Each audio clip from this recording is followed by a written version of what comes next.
اور اب میرے ہار سنگار پر بھی خصوصی توجہ دی جا رہی تھی اور میں بے بسی سے تماشائی بنی یہ سب کچھ دیکھ رہی تھی۔ میں نے ایک آخری کوشش کے طور پر پھر سے اماں سے بات کرنا چاہی، لیکن اماں نے میری بات کو ٹال دیا اور اپنے کام سے لگ گئی۔ مجھے تو یہ تک معلوم نہیں تھا کہ میرا باپ کون تھا۔ میں اس کے پاس جانا چاہتی تھی، اللہ سے رو رو کر فریاد بھی کی مجھے کوئی راستہ دکھائی دے۔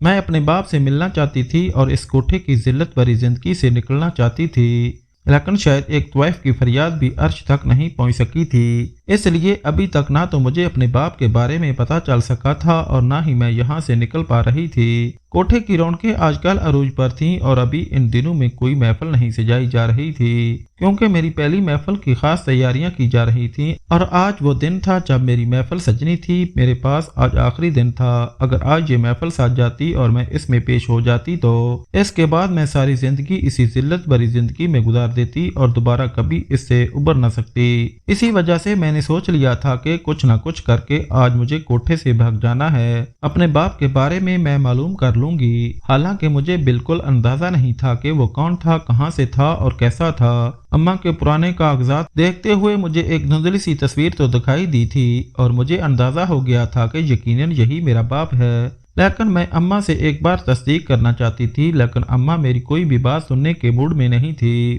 یہی وجہ تھی کہ میں نے اس چہرے کو اچھی طرح حفظ کر لیا، کیونکہ میں اسی چہرے کی تلاش میں نکلنے والی تھی۔ اس دن سب اپنی اپنی تیاریوں میں مصروف تھے اور اماں کا دھیان وقتی طور پر میری طرف سے ہٹ چکا تھا، کیونکہ انہیں اس بات کا یقین ہو گیا تھا کہ میں اب کوٹھے سے فرار حاصل نہیں کروں گی، بلکہ اس زندگی کو خوش دلی سے قبول کر لوں گی۔ اس لیے وہ اپنی تیاریوں میں مصروف ہو گئی، کیونکہ آج کی خاص محفل میں انہیں بھی بہت خاص لگنا تھا تاکہ اپنی مرضی کے دام لگوا سکتیں۔ میں نے جب سب کو اپنے اپنے انداز میں مصروف دیکھا تو آرام سے کپڑے تبدیل کر کے ایک سادہ کپڑے پہن کر بڑی ساری چادر اوڑھ کر میں چپکے سے کوٹھے کے پچھلے دروازے سے باہر نکل آئی۔ میں جانتی تھی کہ ابھی کوئی بھی مجھے ڈھونڈ نہیں پائے گا، کیونکہ سب اپنی اپنی تیاریوں میں مصروف تھے اور جب تک کسی کو پتہ چلے گا تب تک میں بہت دور چلی جاؤں گی۔ میں بنا سوچے سمجھے کوٹھے سے نکل تو آئی تھی، لیکن مجھے سمجھ نہیں آ رہی تھی کہ مجھے کہاں جانا ہے۔ آج تک کبھی یہاں کے بازار کے علاوہ ہم کہیں پہ بھی نہیں گئے تھے اور اب میں کافی دور تک پیدل چل کے آ گئی تھی۔ میں بے حد تھک چکی تھی اور تھکن سے چور ہو گئی تھی، لیکن سمجھ نہیں آ رہی تھی کہ اب کیا کروں، لہذا جلدی جلدی بسوں کے اڈے تک پہنچی اور وہاں پر ایک بینچ پر بیٹھ گئی۔ مجھ سے ایک اور بڑی حماقت ہو چکی تھی کہ میں کوٹھے سے آتے ہوئے پیسے نہیں لے کر آئی تھی اور اب اپنا چہرہ چھپائے ادھر ادھر دیکھ رہی تھی۔ پریشانی کا عالم بڑھ چکا تھا اور مجھے اس بات کی سمجھ نہیں آ رہی کہ مجھے کہاں پر جانا ہے۔ میں پریشانی میں یہیں پر بیٹھی تھی جب ایک لڑکا میرے قریب آیا اور کہنے لگا، کہاں جانا ہے آپ کو؟ یہاں پر سارے شہر کی بسیں لگی ہوئی ہیں، آپ نے کون سے شہر جانا ہے؟ اس کی بات سن کر میں ایک دم خوفزدہ ہو گئی اور بکھلاہٹ میں میرا چہرہ چادر سے پاک ہو گیا۔ تبھی وہ میری طرف جیسے دیکھتا رہ گیا۔ میں ایک دم اپنے چہرے کو چادر سے ڈھانپتے ہوئے اٹھ گئی اور اسے کہا، نہیں مجھے کہیں نہیں جانا۔ یہ کہہ کر میں وہاں سے نکلتی چلی گئی، جبکہ میں نہیں جانتی تھی کہ میری بکھلاہٹ نے اس لڑکے کو چونکا دیا ہے۔ وہ میرے پیچھے پیچھے آ رہا تھا اور میں تیز تیز قدم اٹھاتے ہوئے وہاں سے جیسے بھاگ جانا چاہتی تھی۔ مجھے یکدم ایک خطرے کا احساس ہوا تھا، اسی وجہ سے میں نے بھی جیسے بھاگنا شروع کر دیا تھا۔ وہ لڑکا بھی میرے پیچھے آ رہا تھا اور میں نے جب مڑ کر دیکھا تو وہ لڑکا ایک نہیں تھا بلکہ دو لوگ تھے۔ اب تو صحیح مینو میں میرے ہاتھوں سے طوطے اڑ چکے تھے اور میرا بس نہیں چل رہا تھا کہ پلک جھپکتے ہی میں کیسے محفوظ جگہ پر پہنچ جاؤں۔ میرے ساتھ یہ پہلی بار ہو رہا تھا، اس لیے میں خواص باختہ ہو رہی تھی۔ تیز بھاگتے ہوئے میری چادر بھی کہیں گر گئی اور پیروں سے جوتا بھی نکل گیا تھا۔ مجھے کچھ ہوش نہیں آ رہی تھی کہ میں کدھر جاؤں۔ تبھی تھک کر ایک جگہ سانس لینے کے لیے رکی تو ان لڑکوں نے مجھے پکڑ لیا اور پھر ایک نے میرے منہ پر رومال رکھا اور اس کے بعد مجھے کوئی ہوش نہیں رہا۔ جب مجھے ہوش آیا تو میں اس قید خانے میں پڑی ہوئی تھی۔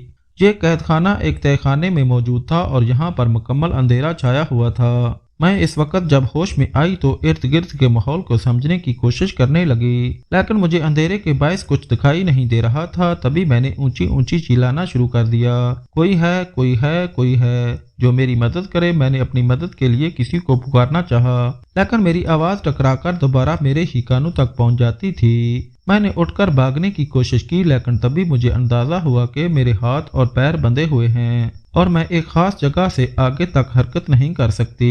مجھے شدید پریشانی ہو رہی تھی اور رونا آ رہا تھا۔ بار بار مجھے یہی خیال آ رہا تھا کہ شاید میں نے اپنی ماں کی بات نہیں مانی، اسی وجہ سے میرے ساتھ یہ سب کچھ ہوا ہے۔ مجھے اب اپنی عزت کا خوف لاحق ہو چکا تھا۔ اس سے بہتر تو یہ تھا کہ میں اپنی ماں کے پاس رہتی اور ان کی بات مان کر چاہے کوٹھے کی زینت ہی بن جاتی، لیکن اس طرح یہاں پر قید خانے میں رہنا اور نہ جانے وہ اغواکار کون تھے، ان کا کیا مقصد تھا، وہ مجھ سے کیا چاہتے تھے، یہ سوچ کر ہی مجھے ایک جھجری سی آ رہی تھی۔ مجھے یہاں پر دن اور رات کا بھی پتہ نہیں چلتا تھا، نہ دن کی روشنی یہاں تک پہنچتی تھی اور نہ ہی مجھے اندازہ ہوتا تھا میں یہاں پر قید خانے میں پڑی ہوئی ہوں۔ وہ دونوں لڑکے باری باری آتے اور مجھے کھانا دے جاتے، اس کے علاوہ وہ کوئی بات نہیں کرتے تھے۔ میں کئی بار ان سے کہہ چکی تھی کہ مجھے یہاں سے نکالو، مجھے یہاں سے جانا ہے، میں یہاں پر نہیں رہ سکتی، لیکن وہ لوگ میری بات سنتے ہی نہیں تھے، یوں جیسے وہ گونگے بہرے تھے اور میں جیسے دیواروں سے ٹکرے مار رہی تھی۔ تنگ آ کر میں خود بھی چپ ہو گئی تھی اور اب میں نے خود کو جیسے حالات کے دھارے پر چھوڑ دیا تھا۔ میں جان نہیں پا رہی تھی کہ آخر ان اغواکاروں کا کیا مقصد ہے، وہ مجھ سے کیا چاہتے ہیں، آخر انہوں نے کس مقصد کے لیے اغوا کیا ہوگا۔ حالانکہ شکر ہے کہ انہوں نے ابھی تک مجھے ہاتھ نہیں لگایا تھا اور نہ ہی میرے قریب آئے تھے، اسی وجہ سے مجھے اطمینان تھا۔ اس طرح دن پر دن گزرتے جا رہے تھے اور 3 مہینے ہو گئے تھے۔ 3 مہینوں میں ایک بار بھی انہوں نے مجھے ہاتھ نہیں لگایا، لیکن میری اپنی حالت خراب ہو چکی تھی۔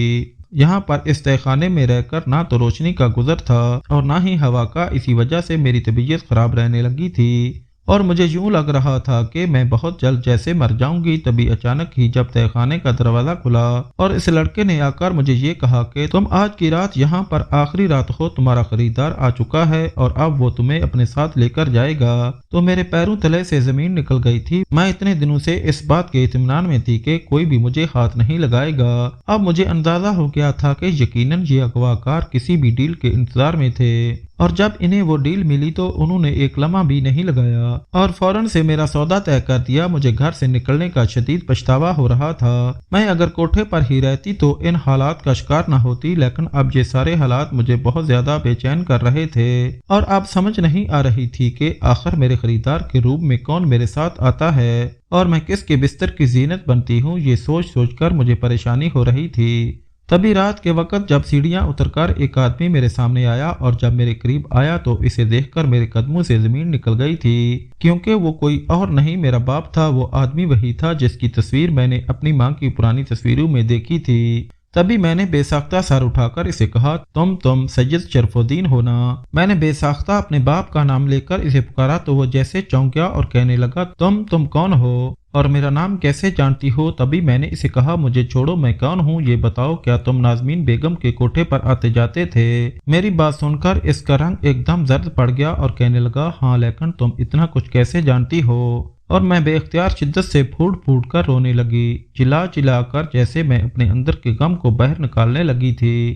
تبھی میں نے اسے کہا، شرف الدین، میں تمہاری بیٹی ہوں، وہی بیٹی جس کی پیدائش کی خبر سن کر تم نے کوٹھے پر آنا جانا چھوڑ دیا تھا اور تم نے نازنین بیگم سے بھی تعلقات ختم کر لیے تھے۔ تمہیں چاہیے تھا کہ جب تمہیں اپنی اولاد کے ہونے کا پتہ چلا تھا تو اسے وہاں پر رہنے نہ دیتے، لیکن تم نے بالکل بھی خیال نہیں کیا اور مجھے وہاں پہ مرنے کے لیے چھوڑ دیا۔ میں تمہارا خون تھی، مجھے وہاں پر گھن آتی تھی، ان عورتوں کے ناز و انداز مجھے برے لگتے تھے۔ میں اس ماحول میں نہیں رہنا چاہتی تھی، میں وہاں سے نکل جانا چاہتی تھی۔ بہت بار اپنی ماں سے کہہ چکی تھی کہ مجھے کوٹھے کی زینت نہیں بننا، لیکن وہ یہی کہتی تھی کہ تم ایک طویف زادی ہو اور طویف زادی کو یہی سجتا ہے۔ میں نے جب اپنے باپ سے کہا تو وہ جیسے حیرت زدہ رہ گیا اور ایک دم پھوٹ پھوٹ کر رونے لگا۔ تبھی میرے قریب آ کر کہنے لگا، مجھے معاف کر دو، حالانکہ میری کوئی غلطی نہیں ہے، میں نہ تو تمہاری ماں سے تعلقات ختم کرنا چاہتا تھا اور نہ ہی میں تمہیں چھوڑنا چاہتا تھا۔ جب میں گاؤں میں جا رہا تھا تو راستے میں میرا ایکسیڈنٹ ہو گیا اور تقریباً 2 مہینے میں بستر پر رہا تھا۔ میری ٹانگ میں فریکچر ہو گیا تھا جس کی وجہ سے مجھے ڈاکٹر نے چلنے پھرنے سے منع کیا تھا۔ ان 2 مہینوں میں ایک لمحے کے لیے بھی اس بات سے غافل نہیں ہوا تھا کہ مجھے ٹھیک ہو کر نازنین کے پاس جانا ہے اور اپنی اولاد کو اپنانا ہے، لیکن جب میں اچھی طرح ٹھیک ہو کر اپنے پیروں پر دوبارہ چل کر نازنین کے پاس گیا تو اس نے صاف صاف کہہ دیا کہ اس نے بچہ کرا دیا ہے اور اب کوئی بچہ نہیں ہے۔ میں اس کی شکل دیکھتا رہ گیا، مجھے اس پر بہت غصہ آیا۔ میں نے اس کے منہ پر ایک زوردار تھپڑ دے مارا اور کہا، تمہاری ہمت کیسے ہوئی، تم نے میرے بچے کو ضائع کروا دیا؟ جبکہ وہ حیرت سے چاک رہ گئی تھی۔ اگر مجھے اس وقت ایک لمحے کے لیے بھی اس بات کا اندازہ ہوتا کہ وہ بچہ کرا دے گی تو میں کبھی بھی اسے وہاں پر نہ چھوڑتا، میں تو اسے گھر لے جانے کے خیال سے ہی لینے گیا تھا، لیکن اس نے جب مجھے یہ کہا تو میں اسے طلاق دے کر نفرت سے منہ پھیر کر واپس آ گیا تھا۔ مجھے لگتا ہے کہ شاید اسے اس بات کا علم ہو گیا تھا کہ اس کے پیٹ میں بچی ہے، تبھی اس نے مجھ سے جھوٹ بولا، اور اس بچی کو کوٹھے کی زینت بنانے کے لیے اس نے مجھ سے جھوٹ بولا تھا۔ اگر مجھے ذرا بھی اندازہ ہوتا کہ وہ مجھ سے جھوٹ بول رہی ہے تو میں کبھی بھی نہ تو اسے طلاق دیتا اور نہ ہی تمہیں یوں چھوڑتا۔ مجھے تو اس سے نفرت ہو گئی تھی، اسی وجہ سے میں نے دوبارہ کبھی اس کوٹھے کا رخ نہیں کیا۔ اپنے باپ کے منہ سے یہ سب سن کر میں خود بھی حیرت زدہ رہ گئی تھی۔ مجھے یقین نہیں آ رہا تھا کہ میری ماں نے یہ سب کچھ جھوٹ بولا تھا۔ اگر وہ مجھے سچ بتا دیتی تو شاید آج حالات مختلف ہوتے، لیکن اماں نے جھوٹ بول کر اب میرے لیے یہ گڑھا کھود دیا تھا، اور آج میرا ہی باپ میرا ہی خریدار بن کر یہاں پر موجود تھا۔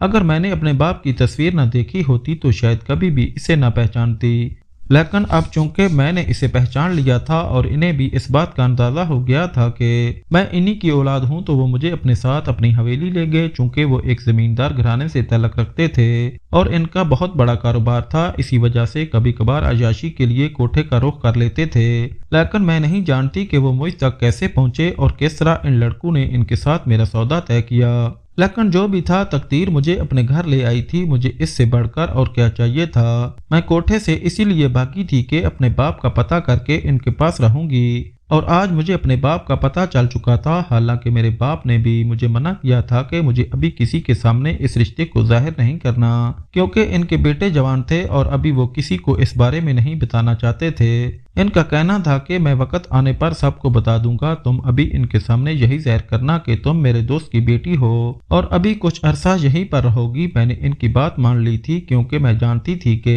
کوٹھے کی بھاگی ہوئی لڑکی کو کوئی بھی قبول نہیں کرے گا۔ ان کے لیے اس حقیقت کو ہضم کرنا بہت مشکل ہوگا کہ ان کے باپ کی اولاد کوٹھے پر بھی تھی، اس لیے میں نے اپنے باپ کی بات مان لی تھی، کیونکہ مجھے صرف اپنے باپ سے محبت چاہیے تھی، ان کا نام چاہیے تھا اور وہ مجھے مل رہا تھا۔ باقی کسی سے مجھے کوئی غرض نہیں تھی۔ اس حویلی میں آئے ہوئے مجھے 1 مہینے سے زیادہ ہو گیا تھا اور میں یہاں پر بے حد خوش تھی، کیونکہ یہاں پر مجھے اپنے باپ کی محبت، توجہ اور عزت کی زندگی مل رہی تھی۔ میرے باقی بہن بھائی بھی اچھے تھے اور جو میری سوتیلی ماں تھی وہ بھی کافی حد تک اچھی تھی۔ ابھی تک انہیں میرے اس رشتے کے بارے میں علم نہیں تھا۔ انہیں نہیں معلوم تھا کہ میں شرف الدین کی بیٹی ہوں، اور میں جانتی تھی جس دن انہیں یہ معلوم ہو گیا اس دن حقیقت بدل جائے گی، اور میں انہیں یہ حقیقت ابھی پتہ نہیں چلنے دینا چاہتی تھی۔ میرے والد نے میرے سارے اخراجات اٹھا لیے تھے اور مجھے دوبارہ سے کالج میں داخلہ دلوا دیا تھا۔ ان کا کہنا تھا کہ تم تعلیم حاصل کرو اور جب تک تم اپنے پیروں پر نہیں کھڑی ہو جاتی میں تمہاری شادی نہیں کروں گا۔ میں اسی میں بہت زیادہ خوش تھی، کیونکہ میں نے جس زندگی کا خواب دیکھا تھا اور جس زندگی کے لیے اپنے آپ کو بچا کر رکھا تھا، آج مجھے وہ زندگی نصیب ہو رہی تھی۔ اماں کا خیال کبھی کبھی ستاتا تھا اور ایک دن تو ان کی بہت یاد آ رہی تھی۔ میں نے سوچا کہ ایک بار جا کر ان سے مل کر دیکھوں کہ وہ کس حال میں ہیں، کیا مجھے یاد کرتی ہیں، کیا اب ان کے دل میں پچھتاوے سر اٹھاتے ہیں۔ میں ایک بار ان سے مل کر انہیں بتانا چاہتی تھی کہ دیکھو مجھے عزت کی زندگی مل گئی ہے، جو زندگی کا میں سوچ رہی تھی اب میں وہی زندگی گزار رہی ہوں۔ میرے باپ نے مجھے اپنا لیا ہے، میں نے اپنے باپ کو ڈھونڈ لیا۔ میں اماں کو یہ بتانا چاہتی تھی، اسی لیے ایک دن اپنے والد کے سامنے آ کھڑی ہوئی، مجھے آپ سے کچھ بات کرنی ہے۔ میں نے اپنے والد سے کہا تو وہ کہنے لگے ہاں ہاں کہو کیا بات ہے۔ تو میں نے انہیں کہا دراصل میں ایک بار اماں سے ملنا چاہتی ہوں، میں ان کی خیر خبر معلوم کرنا چاہتی ہوں اور انہیں بتانا چاہتی ہوں کہ میں نے جو چاہا تھا وہ پا لیا۔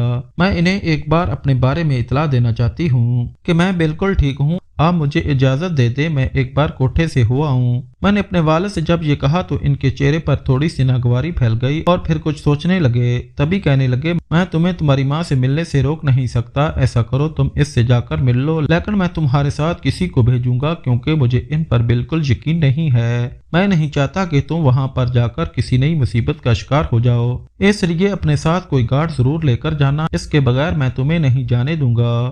میرے والد نے جب یہ کہا تو بے اختیار میں نے ہاں میں سر ہلا دیا اور انہیں کہا ٹھیک ہے، میں کسی نہ کسی گارڈ کو ضرور ساتھ لے کے جاؤں گی، آپ ایسا کریں مجھے کل بھجوا دے۔ میں نے جب یہ کہا تو وہ سر ہلا کر رہ گئے۔ اس رات میں بہت بے چین رہی تھی، نہ جانے اماں میرے ساتھ کیا سلوک کریں گی۔